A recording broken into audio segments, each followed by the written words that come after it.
राधे राधे। कैसे हैं आप लोग। आज का विषय है भगवान के नाम की महिमा। देखिए, भगवान का नाम और भगवान दोनों एक ही हैं। एक ही है मतलब भगवान अपनी समस्त शक्तियों के साथ अपने नाम में बैठ गए हैं कि अब ये जीव बेचारा कहाँ ढूंढेगा मुझे, तो मैं अपने नाम में ही बैठ जाता हूँ। तो अपनी समस्त शक्तियों के साथ वो नाम में ही बैठ गए हैं। देखिए, हम अनंत जन्मों में ये मनुष्य शरीर पा चुके हैं और अनंत संतों की बात हमने सुनी है। गलती कहाँ कर रहे हैं हम कि हम मान नहीं रहे हैं। जिस चीज़ की इम्पोर्टेंस हम समझते हैं वो काम हम तुरंत करते हैं।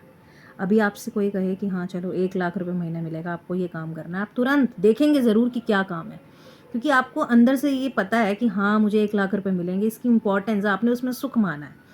ऐसे ही भगवान के नाम में ही असली सुख है।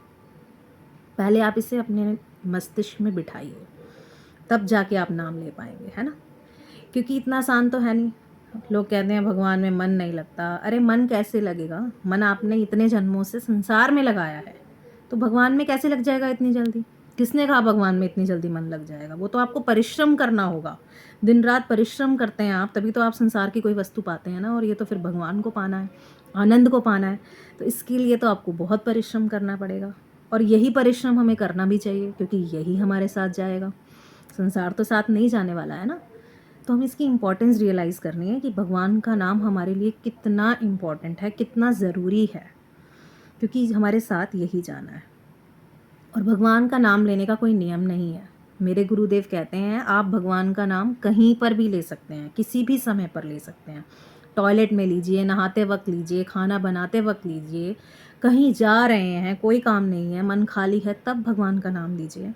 मुख से मत बोलिए। अगर आपके आसपास ऐसे लोग हैं जो भक्ति नहीं करना चाहते या इन सब चीज़ों को बेकार समझते हैं, खाली लोगों का काम समझते हैं, तो आप मन से स्मरण कीजिए भगवान का नाम।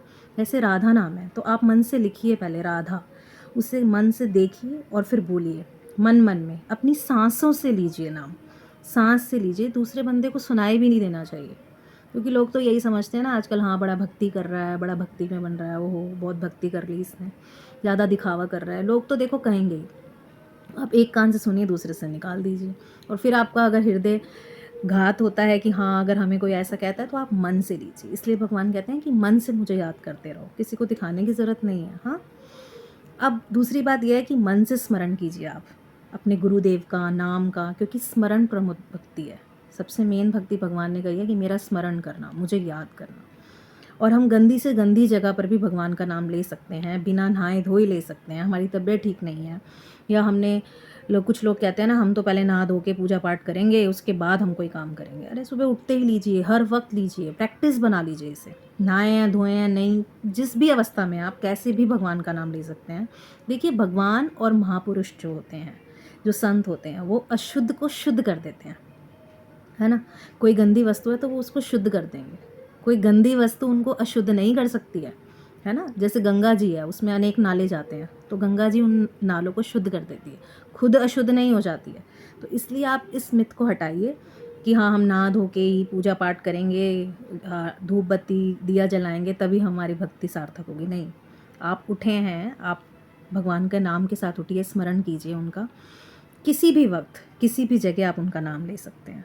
नाम में अनंत शक्ति है, इस बात को अपने हृदय में बिठाइए और भगवान का नाम हर समय हर वक्त लीजिए, क्योंकि आपके साथ वही जाएगा और कुछ भी नहीं।